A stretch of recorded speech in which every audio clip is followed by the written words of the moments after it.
la crisis política que pueda haber en algún país, independientemente de la crisis económica que pueda estar atravesando algún país. Hay algo que todos indefectiblemente deberíamos hacer, cada uno en su medida, y es alimentarnos. Sin importar de cuánto sea su ingreso, la gente tiene que alimentarse para poder sobrevivir.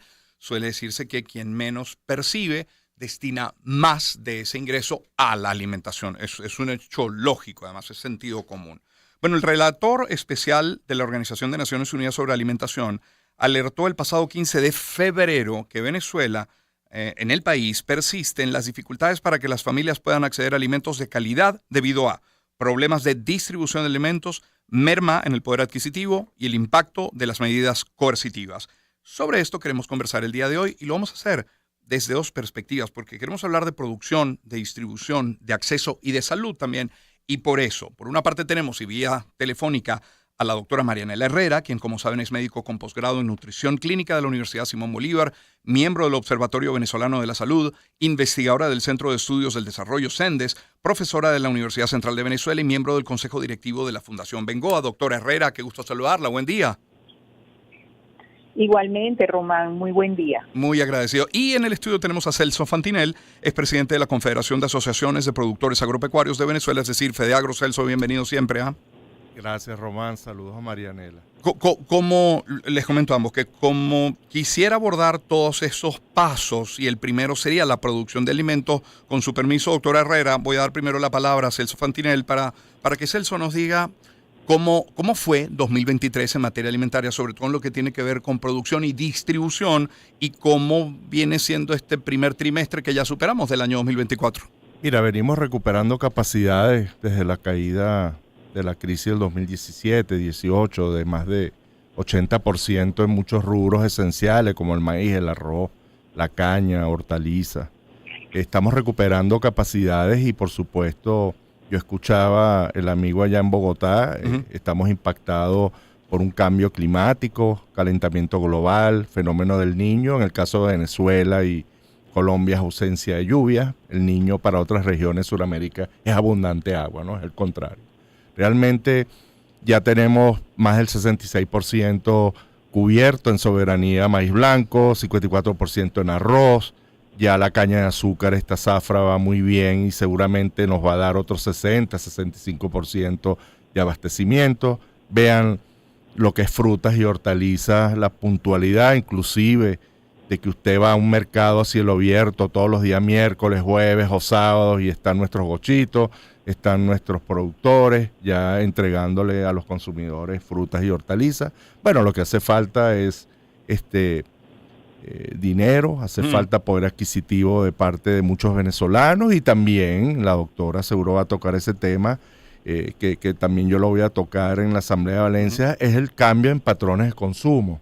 Hay muchos venezolanos que se van por las harinas, muchos venezolanos inclusive dejan las hortalizas, entonces nuestras hortalizas muchas veces se quedan en el campo, pierden valor, se dañan. Entonces todos estos temas también van a ser importantes que vamos a tocar en nuestra asamblea, pero sí iniciamos un 2024, mucho mejor en temas de consumo. La propia agroindustria ha indicado que hemos ido mejor que el trimestre de 2023, y eso es alentador para nosotros, porque en nuestros estatutos, Román, igual de nuestra asociación, la federación, nosotros debemos auspiciar también el consumo, y entonces a eso también nos debemos, y por eso tocamos estos temas de consumo. Claro. Doctor Herrera, Celso, el presidente de FEDEAGRO, nos habla de una producción de más del 50% de unos rubros que son esenciales, cereales, ha hablado de frutas, también de hortalizas, es decir, en términos de producción y distribución hay una mejora.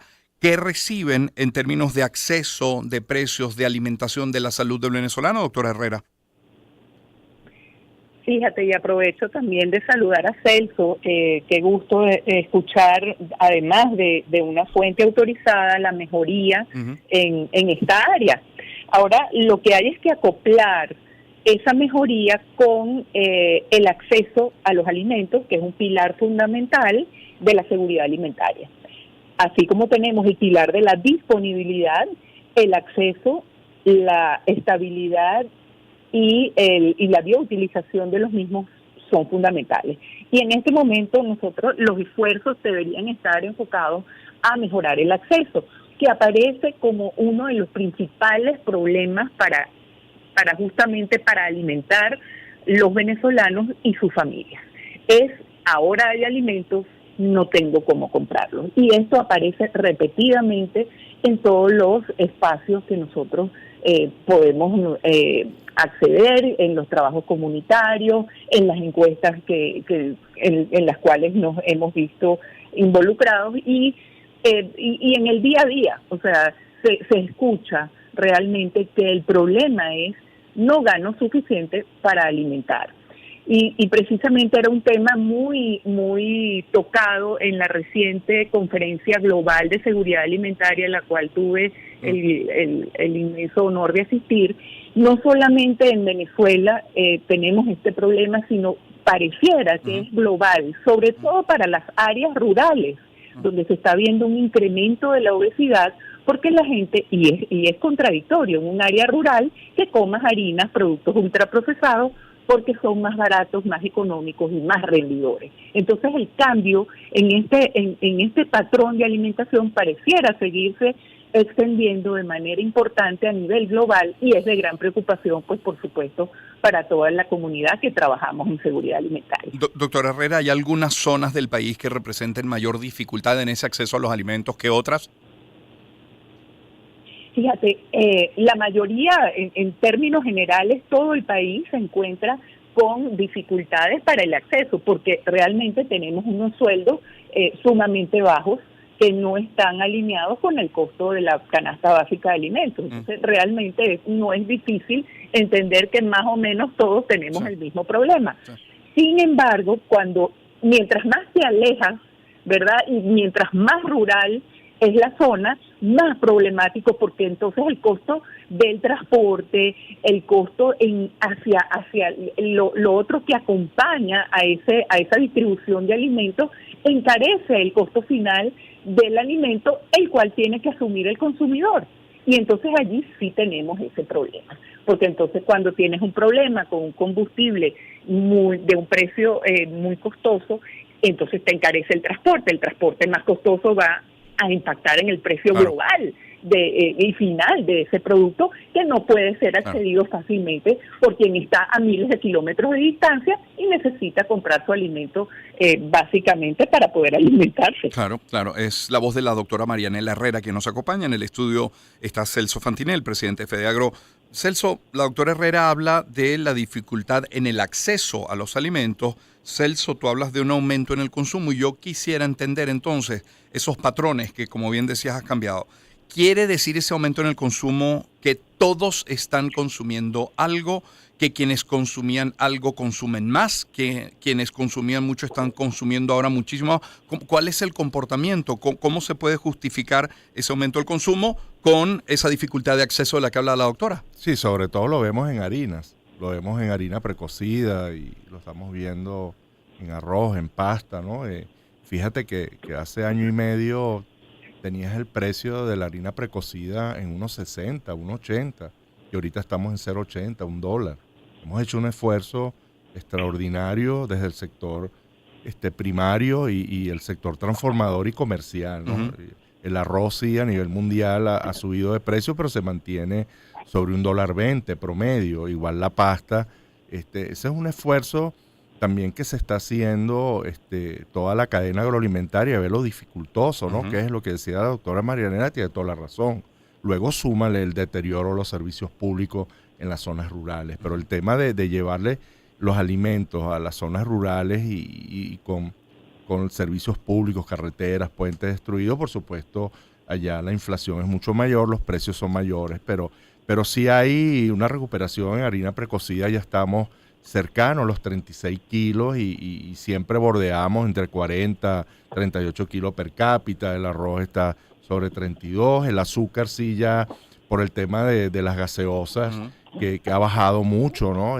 La proporción de azúcar en la gaseosa, entonces eso ha bajado también el consumo deseable de azúcar en el país y la pasta, bueno, sé que las agroindustrias están tratando de competir con la pasta turca, entonces ese es un trabajo bastante duro, con un compromiso desde el sector primario, transformador, comercial. Ya el Ejecutivo lo ha entendido, nos está apoyando. Hay muchos cuellos de botella que hemos ido saltando, pero todavía quedan muchas trabas. Pero por otro lado, tenemos problemas en el tema del diésel, que PDVSA ha ido sorteando y junto con gobernadores, alcaldes, junto con Fedeagro, las asociaciones, hemos tratado de hacerle llegar el diésel para que no caiga en el mercado negro. O sea, hay muchas cosas que estamos haciendo conjuntamente con un ejecutivo que yo lo veo más proactivo, ¿no? Y si logramos contener la inflación, Román, si logramos esta tasa del dólar,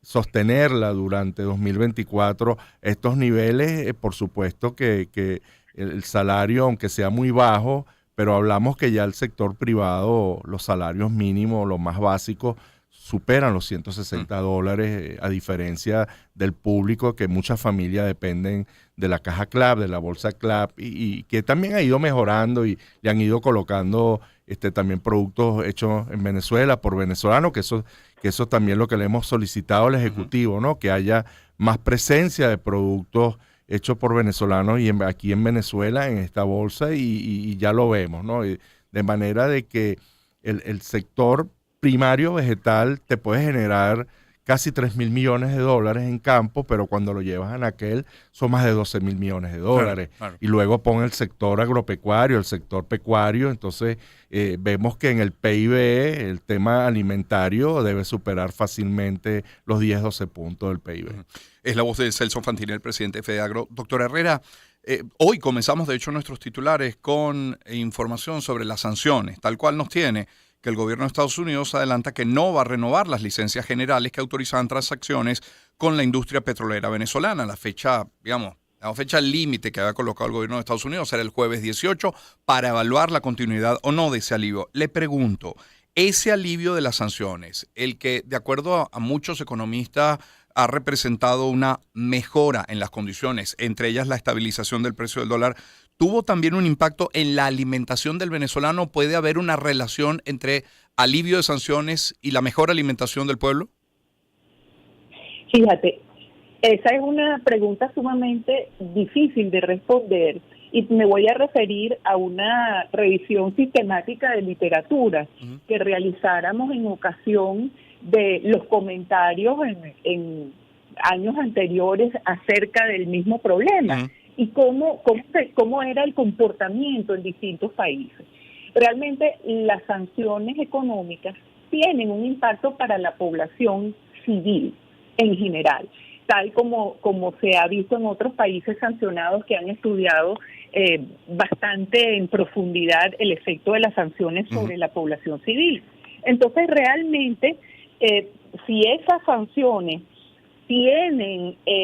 pasan por hechos que van a tener un impacto en los grandes rubros, y yo no soy economista y tú lo sabes, y la audiencia también lo sabe, pero si eso va a tener un impacto en cómo la gente puede percibir un mejor ingreso o no, pues definitivamente vamos a ver una desmejora en el patrón de alimentación, porque como fíjate que la recuperación que describe Celso, muy bien descrita, por cierto, está hecha en rubros que básicamente nos aportan calorías, que es una parte fundamental de la alimentación. No quiero decir que no lo sea, pero necesitaríamos también que la población, y esto es la preocupación a nivel global que tienen las organizaciones multilaterales que trabajan alimentación, FAO, Programa Mundial de Alimentos, que uno lo podía ver claramente, cómo te estás alimentando y el bajo consumo a nivel global que existe de vegetales, de frutas, de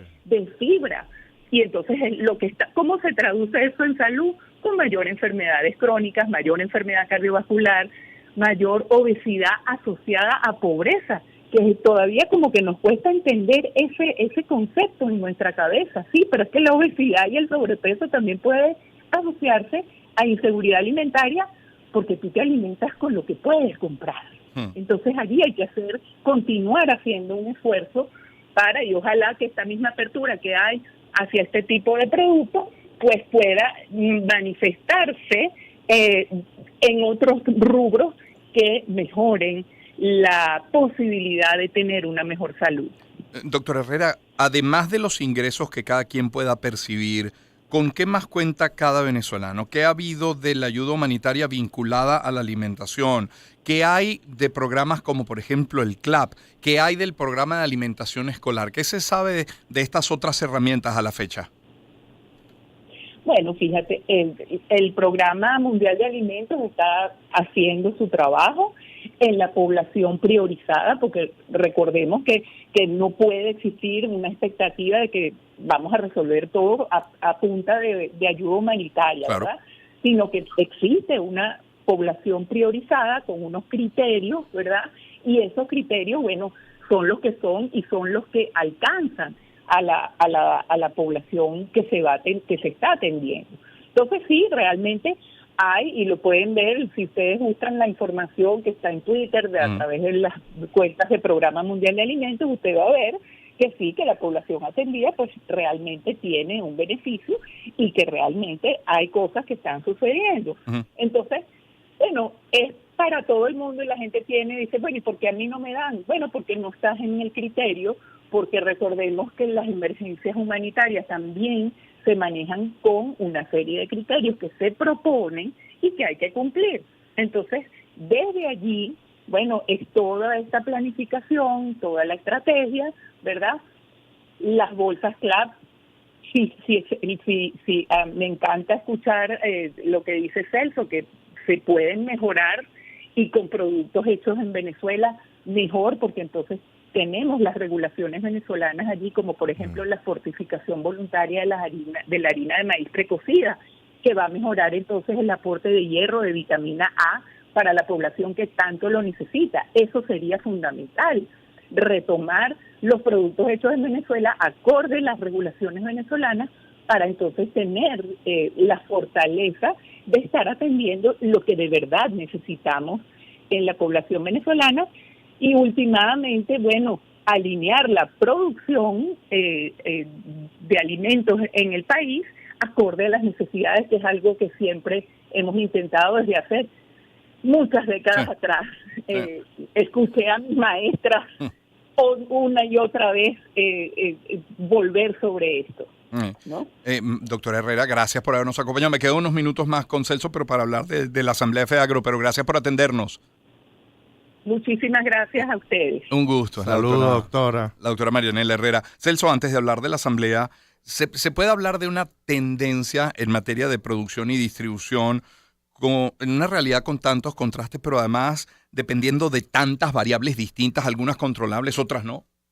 Sí, no, y otra cosa para todos los venezolanos, la seguridad alimentaria, digamos, está garantizada por la producción nacional y las importaciones que está en manos del sector privado, ¿no? Entonces, confíen todos los venezolanos en el trabajo que se está haciendo desde el campo, que estamos haciendo del sector agroindustrial, el ejecutivo. Se garantiza la alimentación de los venezolanos, por supuesto, lo que decía la doctora tiene toda la razón. Yo sí veo mi mejor encuesta es los uniformes. Mis trabajadores han recuperado 1 o 2 tallas desde el año 2020 al 2024 y lo que decía la doctora, bueno, que los venezolanos deben alimentarse mejor. A nosotros sí nos preocupa que hay una baja ingesta en el caso de hortalizas, ¿no? Y sobre todo las hortalizas de rama. Tal vez uno puede decir, bueno, la hortaliza de rama estaba en la población europea, italianos, portugueses, españoles, otros, ¿no? Pero sí vemos que hay una recuperación y hay salarios ya que lo indican en el sector privado, ¿no? Ojo. ¿Cómo explicarle a quien no se siente, digamos, arropado, alcanzado por esa recuperación? Dirá, ¿cuándo yo? Sí, si tú hablas de los venezolanos, de menos recursos, sí, bueno, mira, y yo creo que más producción podamos tener en Venezuela, yo garantizaría las divisas para traer maquinarias, equipos, ¿sabes? Para traer para la agroindustria maquinarias modernas para competir sobre el mundo global, porque también todos estos alimentos, cuando tuvimos la crisis que entraron cualquier cantidad de alimentos sin aranceles, sin IVA, estamos hablando de países de primer mundo donde el volumen de producción es el que da el precio final y que también nosotros los alimentos en Venezuela son alimentos garantizados y alimentos según regulaciones de países de primer mundo también. Entonces también el consumidor no vaya a creer en ofertas engañosas de estos países que también somos vecinos, de que los alimentos son tipo B y tipo C, ¿no? ¿Qué cambió? Hace nada de tiempo, y nada de tiempo, podemos hablar de 2, 3 años, se hablaba del riesgo de la seguridad alimentaria. Ahora te escucho, Celso, hablando de todo lo contrario, de que está garantizada la alimentación del Venezuela. ¿Qué cambió? No, la dolarización trajo a todos los sectores esa garantía de recuperar las inversiones que hacemos. En el caso nuestro, cuando tú tenías todos los insumos, maquinaria, equipos, repuestos, todo dolarizados y luego la agroindustria dolariza, tardó más en hortalizas, tardó más en otros rubros, en el azúcar un año más, pero eso nos da garantías inclusive para aumentar producción y para darle mejores beneficios a nuestros trabajadores, porque si hay alguien que ha aguantado la pela, también en Venezuela han sido nuestros trabajadores y empleados, ¿no? Pero ya se está viendo, ¿no? Ojalá el sector público, yo creo que ahí está la clave también, que desde el sector público puedan aumentarle los salarios, los sueldos y salarios, digamos, a sus trabajadores y empleados y mejorar el consumo. Nosotros es inútil que entonces Fedeagro, sus asociaciones y sus productores aumentemos producción que luego se nos quede en el campo. Entonces por eso salimos también en esta asamblea. El primer tema abriendo la asamblea es justamente el tema de los cambios de patrones de consumo. Hasta José Antonio Gil Yepes, que está haciendo un trabajo especial para esta asamblea. Va a estar la doctora Marixa Landaeta de Bengoa, va a estar Juan Luis Hernández de la Red Agroalimentaria, imagínate, junto con Aquiles Hawking, nuestro expresidente. Luego vamos a agricultura regenerativa, porque nosotros creemos que nuestro mayor activo, nuestra unidad de producción es el suelo. Vamos con el mercado mundial de alimentos, que está pasando con los cereales, porque han caído de precio, que nos afecta a los productores de maíz y de arroz aquí en Venezuela. Vamos también con CropLife, que ahora, digamos, son los fabricantes de agroinsumos, pero ellos ahora hablan de la ciencia en la fabricación de insumos, cómo ellos también ahora protegen a nuestros agricultores con insumos menos agresivos, menos dañinos también, no solo para la tierra, no solo para el ser humano. Vamos a tocar temas como el HLB, el tema del dragón amarillo, como vamos a estar en Carabobo, que prácticamente el HLB, no solo en Venezuela, sino en el mundo, acabó con gran parte de los cítricos, para luego cerrar, digamos, nosotros, parte de la directiva. Vamos a tocar los temas para avanzar en este año 2024. Quedaron en el pasado, Celso, temas como, por ejemplo, las expropiaciones o el pago de vacunas. ¿Eso forma parte sí, del ha quedado, pasado? Sí, hay que decirlo, ha quedado bastante en el pasado. Allí la subcomisión agrícola con el diputado Busnego le está poniendo el pecho a eso. Se han judicializado invasores de oficio. Siempre escuchadas Varinas, se han venido a Portuguesa. Hubo errores de parte del INTI donde habían juicios que terminaron a favor de los productores, pero se dieron títulos. Entonces se está negociando cómo pagarle al productor la tierra, porque ya hay gente que tiene más de una década, ¿sabes?, en las unidades de producción y buscando la manera de que haya calma, de que haya paz en el campo para poder producir, ¿no? Nosotros creemos, de verdad, Román, de que si hubiesen inversiones que alcanzaran los 1.500 millones de dólares, te aseguro que en 5 años Venezuela tiene soberanía agroalimentaria. Escuchando esto que pasa, guerras en Ucrania, conflicto Rusia, ves ahora Israel, Irán, ¿sabes? Entonces te preocupa. Y yo creo que un país como Venezuela, con 365 días de sol, 12-13% del agua dulce del mundo, en subterránea y en superficie, debería tener soberanía agroalimentaria y no tener esas preocupaciones de tener que importar alimentos de otros países del mundo. Celso, asamblea entonces de Fedeagro el 25 de abril, eso es el jueves que viene. Sí, en Valencia. ¿Dónde? En Valencia. Los esperamos, todos los que quieran ir, son temas importantes. La agroindustria va a estar con nosotros, van a estar los empresarios que nos proporcionan insumos, todos los productores, presidentes de asociaciones, va a estar la academia, las universidades, estudiantes, de manera que ese es también el trabajo que hace FedeAgro, no es solo producir, sino llevar conocimiento a todos nuestros productores. Agradecido, Celso, por esta visita. Celso Fantinel es, como saben, el presidente de la Confederación de Asociaciones de Productores Agropecuarios de Venezuela, FedeAgro, y teníamos vía telefónica a la doctora Marianela Herrera, médico con posgrado en nutrición clínica de la Universidad Simón Bolívar, miembro del Observatorio Venezolano de la Salud, investigadora del Centro de Estudios del Desarrollo CENDES, profesora de la Universidad Central de Venezuela y miembro del Consejo Directivo de la Fundación Bengoa. Me permito compartir algunos mensajes publicitarios y escuchar luego algo de música para recibir al economista Luis Oliveros a propósito de 2 anuncios realizados el día de ayer que me parecen de interés general.